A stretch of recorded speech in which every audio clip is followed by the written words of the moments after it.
Having lost 4-1 away at Barcelona, Roma's task to qualify for the Champions League semi-finals looks on paper at least to be insurmountable.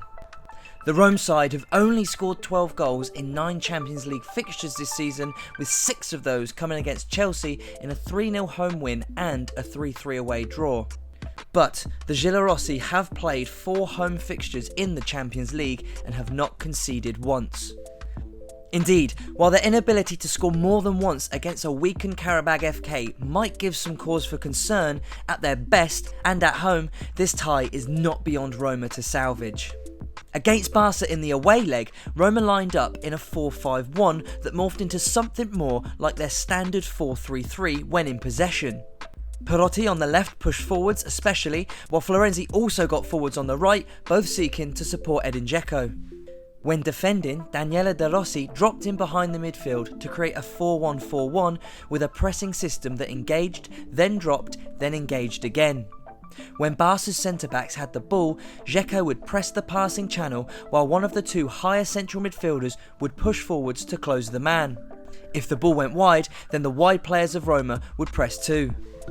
If Barca bypassed this, then Roma would drop back as quickly as possible, already with 3 or 4 men in the second line, and start again. One of Pellegrini or Strootman would push forwards on the Barca central midfielders, while De Rossi swept up in front of the back 4.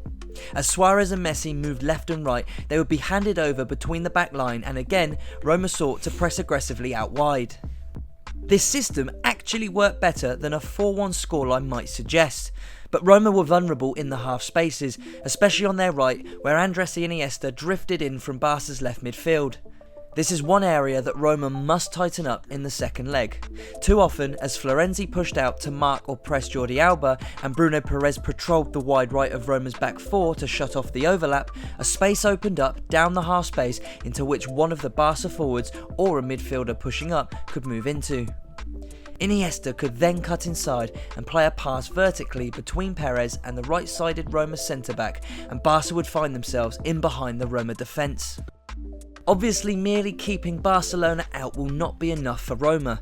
They need to score, and Edin Dzeko will be the focus of these efforts, supported by runs from midfield.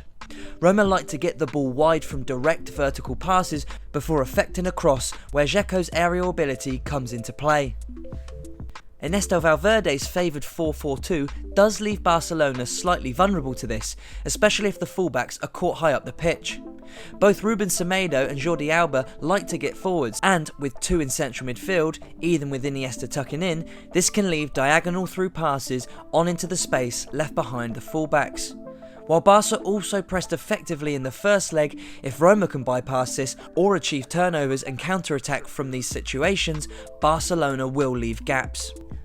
Roma will look to push forward at least one midfielder from the 4-3-3, assuming Eusebio Di Francesco goes with his favoured setup. Again, against a 4-4-2 there will be an opportunity to do this, and if Barcelona tuck one of their wide midfielders in to counteract this, gaps will appear out wide. Barcelona's defensive play is built on their pressing and on Piqué and ter Stegen's ability to create a high line to compact space, rather than an inherent strength in the 4-4-2 formation. Roma's task is hard, but not impossible.